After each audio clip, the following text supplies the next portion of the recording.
Welcome to the Counselling Tutor Podcast, the must-listen-to podcast for students of counselling and psychotherapy. Here are your hosts, Rory Lees-Oakes and Ken Kelly. Hello and welcome to episode 46 of the Counselling Tutor Podcast with me, Rory Lees-Oakes, and with me, my fellow traveller on the information superhighway, Mr. Ken Kelly.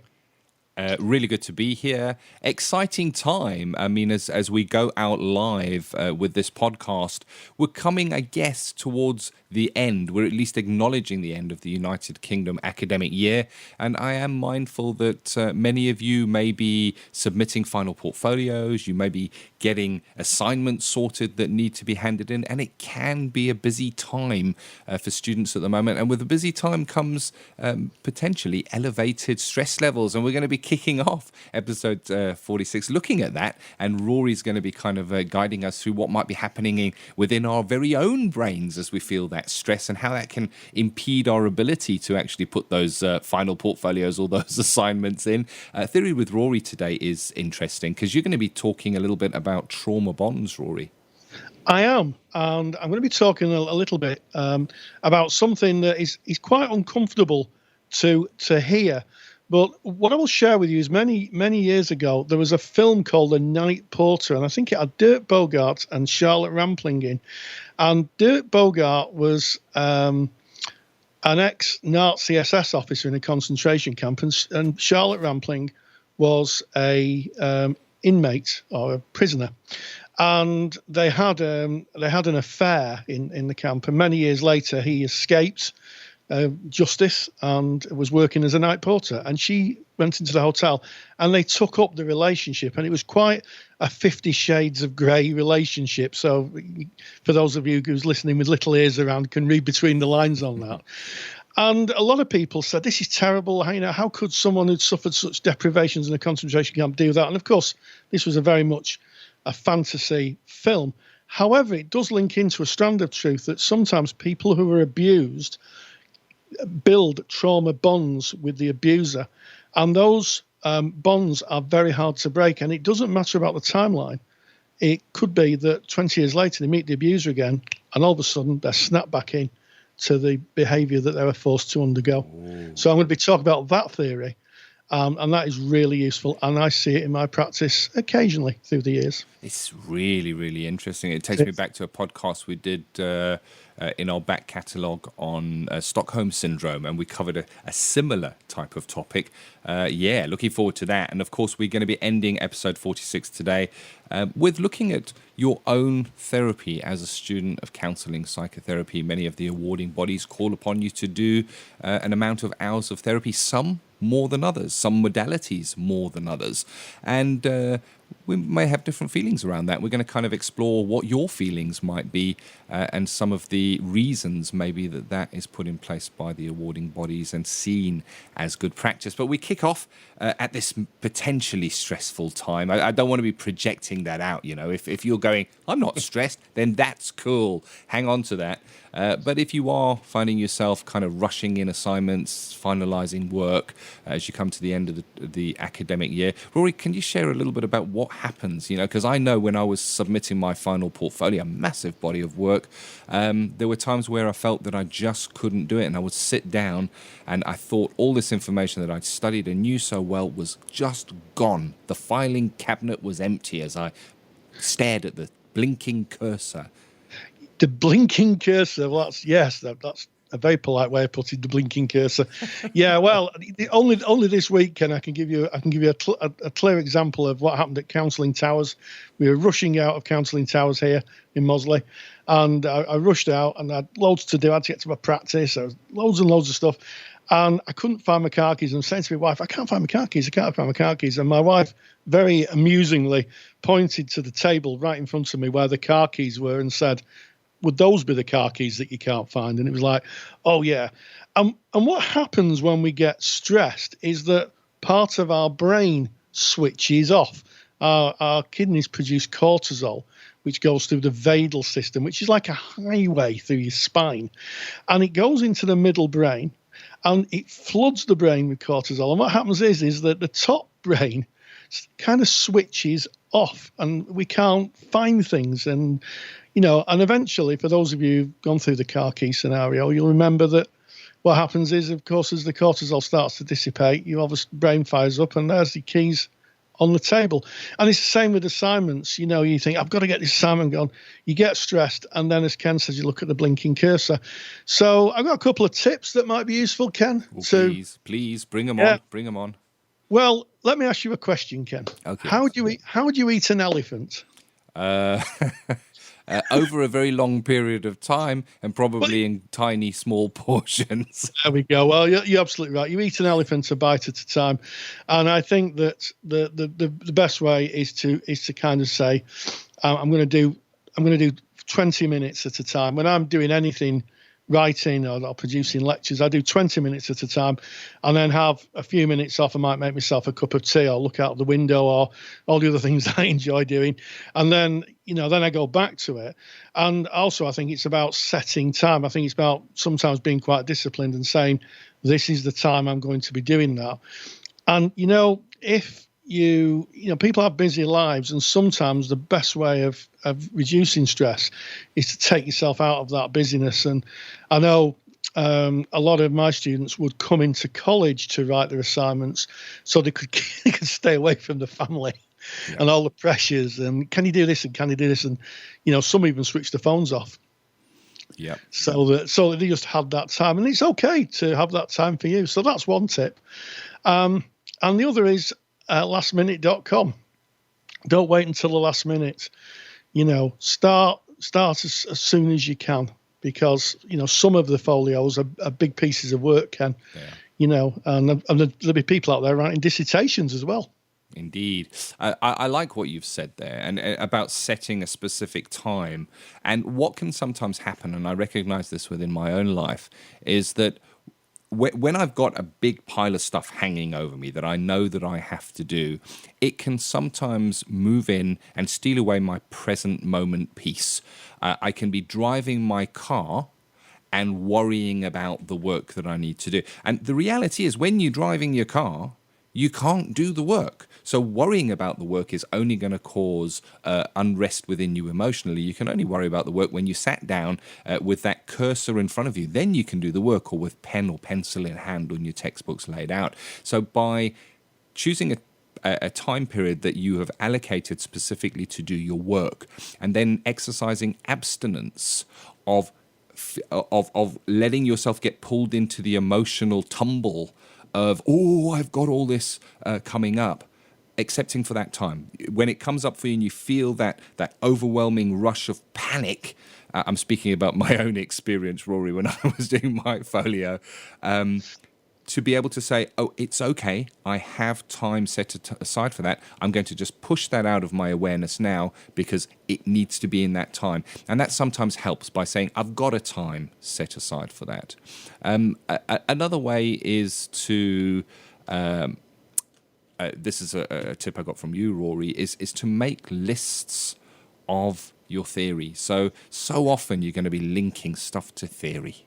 It's part of what we do, and it's part of how the awarding bodies measure that we are hitting the criteria. They want to see those key trigger words, the theory trigger words. And if you've got lists of person-centered theory consists of, and you list out all the different theories, transactional analysis consists of, then when you're working on a certain assignment, you can have that list in front of you and kind of cross off the various bits of theory as you're weaving them into your assignment. So you've got kind of a checklist.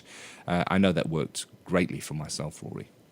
Yeah, checklists are really good. You can tick them off. And also stick with the knitting. I think that sometimes overthinking can be a bit of a problem for students, and someone who's marked pieces of work, lovely pieces of work, brilliant pieces of work. I've enjoyed reading them. Unfortunately, they don't link to what the question's being asked. And I used to say to my students, what colour's that wall? And they used to say, it's white. So, well, that's the question. So if someone says, what colour's that wall? You write, it's white. What you don't do is you say it's white and it's got textured wallpaper on and it's part of the wall and it's 7 foot long or 3 metres long or whatever. You say it's white. It's about looking at the assignment question and being very precise and very accurate about what's being asked.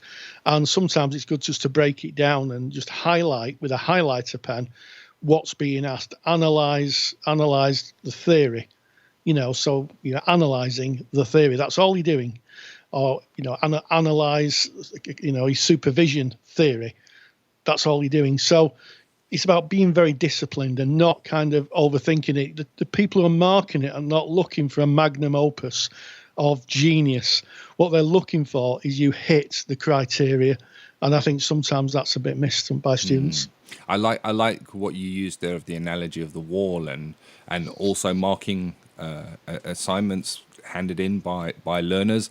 It's very easy when the question is, please describe the color of that wall, to say, I am staring at the wall. Walls are rather large. There are many different kinds of walls that we may get. Some walls are long, some are high, some are made of brick, some are made of breeze block. And you can really write a lot about walls because you studied walls. Or insert the topic of the counselling related topic here, but you're not answering the question, what is the colour of the wall? Having the question on hand and referring back as you're doing your assignments or putting in your project work, yeah, I like that one. And it can definitely reduce that stress level. You keep on looking back at the question and say, am I answering this question? If you are, a sudden calm may descend over you. If you're a member of the Counselling Study resource that Rory and I put together, log in and go to the assignment section. So if you click on assignments, right at the top, Rory wrote a book about making your way through assignments, what the marker is looking for and how to make it easy, how not to jolt them out of their flow as they're marking, because as soon as they've been jolted out of their flow and they go, oh, hold on, an area of concern, they look differently, they read your assignment differently. So if you are a member of our Counselling Study resource, go and have a look at that. Also, if you're in the Counselling Study resource, a great resource is if you go to the support section, click on the support tab, it's right at the top, there is a video that's called How to Use Counselling Study Resource for Your Assignments. Go and watch it. It's about a 5-minute video and it'll show you how to use the CSR to help you with your assignments, and that again can also reduce that pressure. So if you're not a member of Counselling Study Resource, go and have a look at it. You can find that by going to counsellingtutor.com. It's on my other website. It's right slap bang middle of the page at the top on the home page, and you can download the prospectus and see what that's about. Absolutely. I remember there's 2 L's in counselling. We spell it the English, UK, British way. So, theory with Rory, Ken. It's a bit of a special theory this time, isn't it? Trauma bonds. I'm excited to learn more. Yes, well, it's a little. I touched a little bit on trauma bonds in a recent series of lectures that I've done for the Counselling Study resource, which has been really well received. It's called, preparing to work with clients who've experienced abuse and trauma, and trauma bonds are effectively post-traumatic stress markers that bind someone who's been abused or victimized to their abuser. And it does link in very much to Stockholm Syndrome, another lecture that I've done earlier in the year. And I'm going to be talking a little bit about trauma bonds and what they look like in reality, how trauma bonds work. And it might be that as I explain it, you realize that you may have mild trauma bonds yourself, that meeting certain people may trigger off certain behaviors in you. And that's about our old friend transference. Again, we always talk about transference. And I'm going to be giving a handout just overviewing trauma bonds. So make sure that you go to the mother page at counsellingtutor.com, look for this particular episode, and you can download that handout. It's going to be informative, Cam. It is indeed. So without any further ado, let's dive in, because the water is lovely, to Theory with Rory. Counselling Theory with Rory Lees Oakes. So in this part of the theory section, I'm going to be talking about trauma bonds. So a little bit of a kind of health warning if you feel you may be triggered, or anybody listening to this may be triggered regarding discussions of abuse, then maybe this section you want to go through and go on to the end section. So it's just a little bit of a health warning, really. But trauma bonds are something that we see quite a lot as therapists, and it's something that can be quite an ongoing theme if you work for a long time as a counsellor. And as I said in the introduction, there was a film called The Night Porter with Bogart and Charlotte Rampling. And the basis of the film was that an SS guard and a concentration camp inmate form a relationship, a non-consensual relationship in the concentration camp. And then many years later, they meet again. And that relationship is rekindled along with the abusive practices. And at the time, people said, this is just fantasy, it couldn't happen. Why would someone go back? Why would they do that? And as the years have gone on, psychologists and therapists have begun to realise that trauma bonding or trauma bonds is a very real phenomenon that happens when someone is in a very violent relationship. And there are some specific elements within that relationship which makes a person more likely to be trauma bonded. And the first is violence or the threats of violence. Almost certainly one of the hallmarks of an abusive relationship is someone being violent or threatening to be violent. Add to that the notion that the abuser then rotates kindness and abuse. So it becomes quite confusing. And what can happen in the mind of the victim is that they believe that violence is linked to kindness. So when the abuser's being kind to them, it's kind of, well, that's all right. Violence and kindness are the same thing. And it can get so confused in someone's mind that they actually believe that. There's also a notion that victims carry around with them, trauma-bonded victims, that any form of retaliation is going to get more violence, so they become more passive and more accepting of the situation. They give up part of their free will. They exchange it for what they consider safety, although the reality is that they're never safe. Some abusers use isolation as a form of bonding, cutting people off from family, friends, relatives, that type of thing. And I guess maybe in a subconscious level, or maybe at a very conscious level, victims of trauma bonding or people who are trauma bonded may carry shame. They may carry shame about being raped. It might be that some trauma bonded clients get involved in sex work, and it could also be around losing their virginity. The fact that it wasn't lost in a consensual way, it was taken from them. So what are the major indications of trauma bonding? Well, there is some indications that we can pick up from clients. I think the first thing is in the narrative, how clients talk about their relationship, and that can give us real clues into where they are in terms of how connected they are with the abuser. So the first thing is the client shows symptoms of post-traumatic stress, and that can be things like flashbacks. It can be all of a sudden flashing back in the therapy room and talking like a child. It can be literally losing control. So you might get someone who's crying. All those are aspects of post-traumatic stress.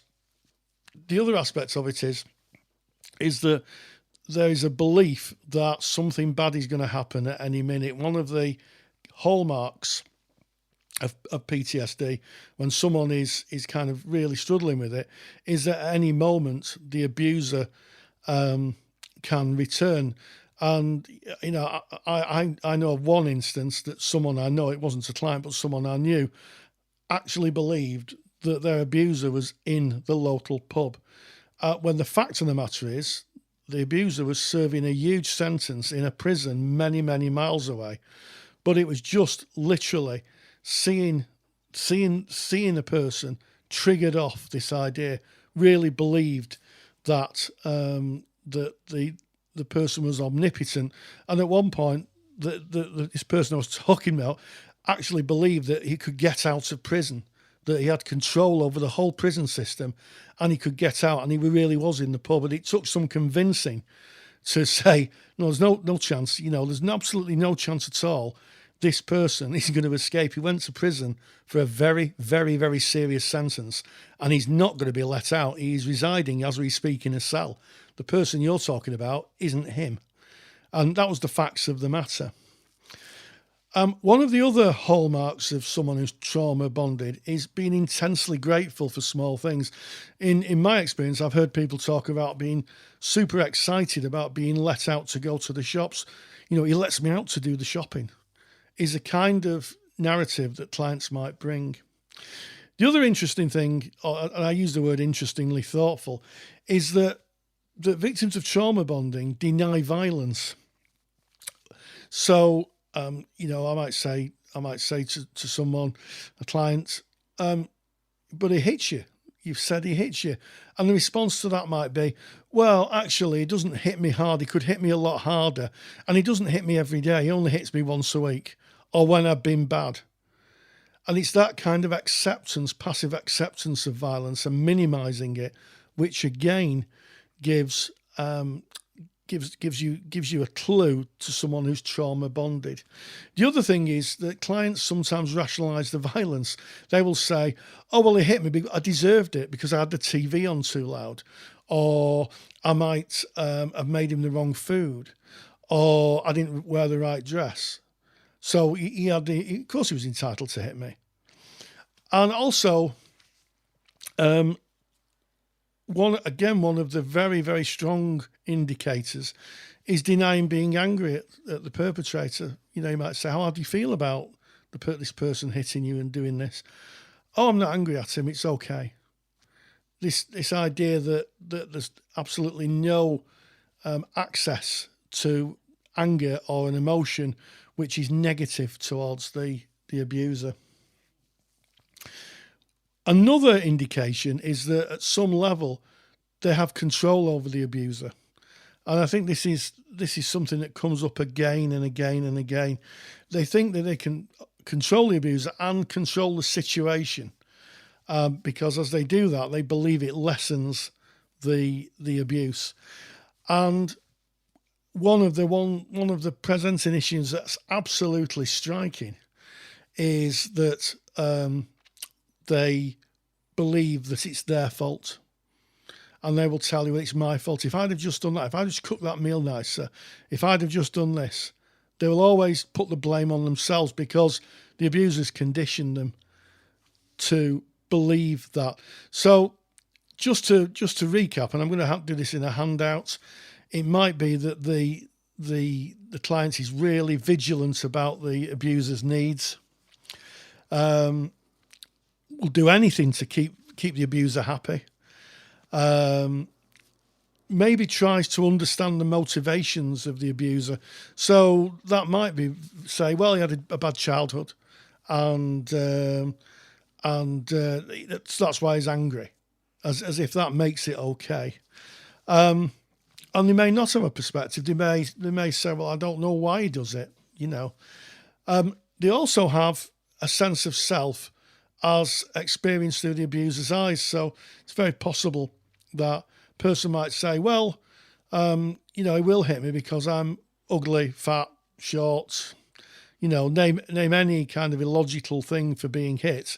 And it might be that the victim has interjected that and believed it. And they also might say that the people on the outside trying to help them are bad guys. This can sometimes happen in refuges for abused women, where they believe that the people who are trying to help them are in fact the bad guys and that they can't help them and they'd rather go back. And they see the abuser actually as a protector. Well, he's big and strong, he can protect me. So those are the bases of trauma bonding. And it's interesting how we work with that. And how we work with it is to give the client space, hear their story, and to gently challenge their perceptions. In my experience, that can take a little time. So what I've done is I've made a handout just to give you the major indications of trauma bonding, just so that you can see it if it comes up in your practice. Thank you, Rory. Always interesting. And of course, if you want to get Rory's super duper handout, if you've had any of Rory's handouts, you're going to know how valuable they are. It's great to have on file and refer back to. You can get that right now. Just go to counsellingtutor.com, click on the podcast tab, go to episode number 46, and you can download that directly from the show notes page. So coming away from trauma bonds, Rory, and looking at personal therapy, called upon to maybe go into therapy ourselves as student counsellors, as trainees, and examine our own stuff. But sometimes a student may look at this and go, well, I don't really know that I need any therapy. I've worked through a lot of my stuff in groups, doing simulated sessions, maybe in PD group. Why would I need to go to therapy? Is it maybe that I can go and see how another counsellor does it? What's it about, Rory? Well, I mean, I think it's interesting. There is a principled argument that people can't be sent for therapy, and certainly in counselling courses, technically they are, because when people sign up, they're asked to undertake a certain amount of personal therapy. And I'll talk about that first. I was speaking with my good friend Bob Cook from the Manchester Institute of Psychotherapy last night. We're having a Skype conversation. And I know that in his training, he trains TA therapists. They have 60 hours of their own therapy. 60 hours. Wow. And in some psychodynamic trainings, you're in therapy twice a week for 3 years. Yeah. And if you're doing Jungian psychotherapy, Jungian psychology, from what I can gather, I don't know too much about it, you're in therapy permanently, I think. Yeah. So there is a difference between which course you do. Usually on counselling courses, it's between 10 and 20 hours. And there's a really good reason for it, and I'll share the reason. One of the things is that through the arc of the course, a lot of people begin to change and they begin to see the world slightly differently. And also they begin to realise things that have happened. And, I can think of a number of occasions through the year where a student said something to me and I've said something back and they've gone, oh, I never thought of it like that. And you can see that the foundations of their reality is shook. And sometimes on personal therapy is really, really useful to explore that. It's also a safety valve because I know at least of one person that I trained with who ended up sectioned a few years ago. The person didn't have his own personal therapy. And what came out, and I'm not going to talk about what came out, was the fact that it would have really helped. It would have helped that person. Yeah. And I have to say that I always smile slightly when students used to say to me, I don't need my own personal therapy. And after about 3 weeks of it, they've said, I'm so glad I've gone to my own personal therapy. Yeah.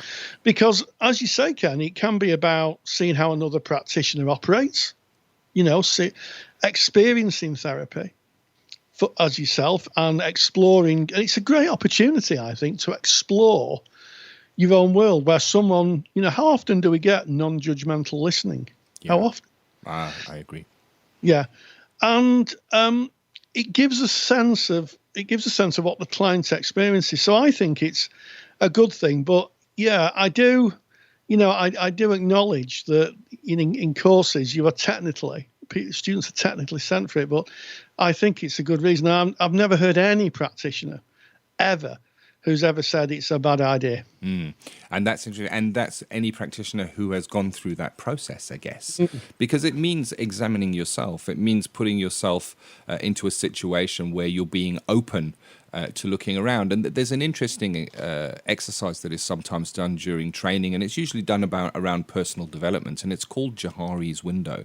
And Johari's window kind of is an exercise that shows us that there are things that are unseen to us. They may even be seen by others. Somebody might look at it and think, wow, you tend to show this kind of behavior, but we ourselves maybe don't see that. So if we only go on what is seen to us, and we're going into being a practitioner and being there for other people, and we're not fully together, things can come up in therapy that can really throw us off, that can create feelings within us that we might run off to our supervisors with. And these are things that you might be able to work through in therapy because they may be seen by others, and your therapist may pick those up. So, yeah, I agree with you, Rory. I think anyone who's saying, I'm 100% together, I don't need therapy, maybe it's about examining what that is about. Very often therapy, I see therapy is perceived as a place that you go when you're really in distress, and very often it is that a client may come in carrying a very heavy load,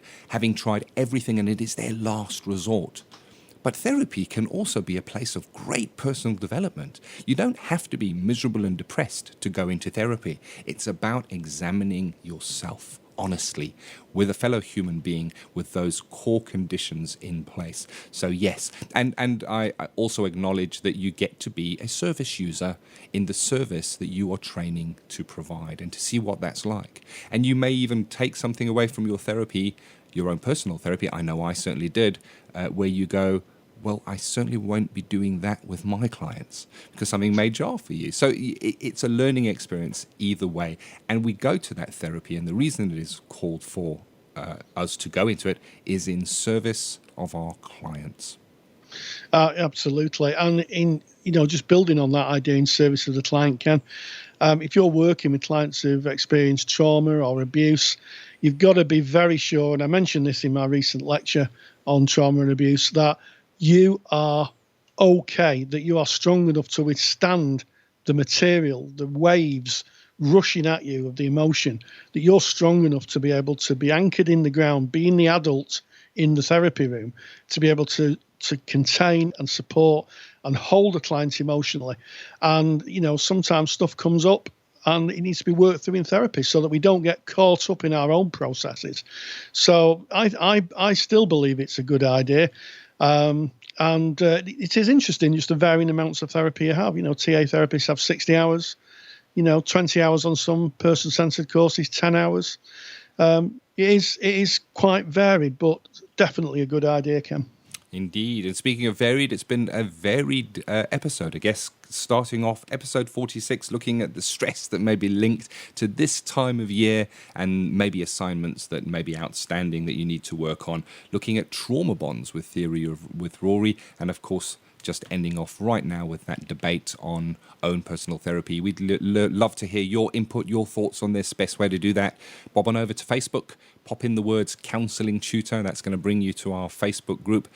Close on 8,000 like-minded individuals from all around the world, students of counselling and psychotherapy, are there waiting already in discussion. Come and join us. We'd love to hear from you, and we'd love you to be part of our group. Yeah, well, that ends this episode 46. Episode 46 of the Counselling Tutor Podcast. So we're so glad and so pleased that you joined us. And if you want to leave us a little review on iTunes, we'd be so grateful of that. And as always, stay grounded and stay safe. Take care. Thank you for listening to the Counselling Tutor Podcast. Find the show notes for this episode on our website at www.counsellingtutor.com.